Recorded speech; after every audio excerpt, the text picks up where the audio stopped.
Okay, guys. Here's the results show for Week 15 in the NFL. What we've got here. Thursday night, Saints played the Bears in Chicago. Bears won. Andy gets a point.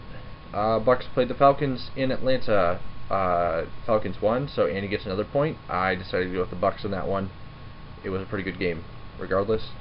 Both Andy and I went with the Redskins over the Bengals, and the Bengals surprised the entire football world by beating the Redskins and putting the Washington team out of the playoff picture, pretty much. The only constant this season so far, the Lions. They lose again to the Colts. They're now 2 games away from infamy in history. Chargers, they beat up on the Chiefs. We both get that one. We both picked the Packers over the Jags. That did not happen. Both those teams have been pretty poor all year, and I guess the Packers were the worst team on Sunday. We split on the Seahawks and the Rams. I went with the Seahawks and won it. Rams are just a really bad team right now. The Seahawks are looking a little bit better. Seneca Wallace looks like he's starting to feel more comfortable running that offense. The Dolphins over the 49ers. We both picked them. The Dolphins are looking like they're going to make the playoffs this year after going 1-15. So all of us Lions fans have some hope for next season. Not much, but some. The Titans get upset by the Texans in Houston. We had both gone with the Titans, so we get screwed on that one. We also both went with the Cardinals over the Vikings. And we get booted on that one since the Vikings scored the first 21 points. So that one was not pretty. We both went with the Panthers over the Broncos. That one turned out as planned. We split on the Steelers and Ravens. I won because the Steelers won.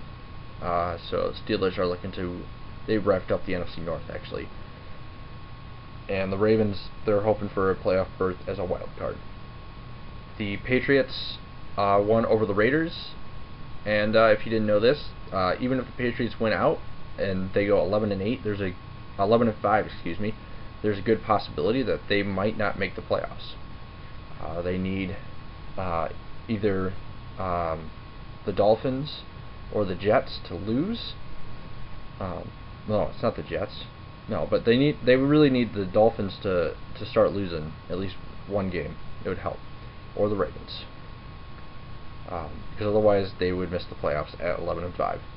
Anyway, Sunday night game was the Giants and the Cowboys. Pretty big game. At least that's the way it was set up to be. It was pretty low scoring. The Cowboys came out with a victory. Everything's humpty-dory once again in Dallas land, I guess, because that thing's just crazy with Witten, T.O., and Romo yakking it up this week. So Andy gets that point because I went with the Giants. And then finally, last night, the Eagles played the Browns, and the Eagles won. So Andy wins 10-9. The tiebreaker, by the way, I won that one, even though it doesn't help me. GVSU lost to Findlay 68-47. I had gone with 11-point differential, and Andy had gone with an 8. I'll be back shortly with my picks for Week 16 in the NFL.